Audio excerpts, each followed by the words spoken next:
अस्सलाम वालेकुम दोस्तों, यहाँ पर आपको अहम और ताज़ा तरीन ब्रेकिंग न्यूज़ से आगाह करते चले। महकमा मौसमियात ने पूरे पाकिस्तान को खुशखबरी सुना दी।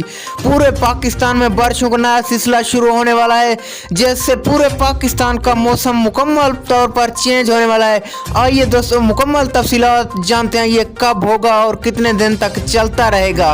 लेकिन उससे पहले कि अगर आपने वीडियो को लाइक नहीं किया, जल्दी से लाइक करके चैनल को सब्सक्राइब और बेल आइकन को बजा दीजिए ताकि इस तरह की खबरों का नोटिस रहे, आप रहें बाखबर। जी हाँ दोस्तों, महकमा मौसमियात ने बड़ी खुशखबरी सुना दी। पूरे पाकिस्तान में बारिशों का नया सिलसिला शुरू होने वाला है। सबसे ज्यादा बारिशें लाहौर, इस्लामाबाद, कराची और ठट्ठा, नवाबशाह, बखर में होंगी, जिसको मद्देनजर रखते हुए महकमा मौसमियात ने कहा कि पूरे पाकिस्तान का मौसम अचानक आज रात तब्दील होने वाला है, जिससे पूरे पाकिस्तान में मानसून की ठंडी हवाएं चलेंगी और इसके अलावा सेहत पर भी बुरे असरात पड़ सकते हैं।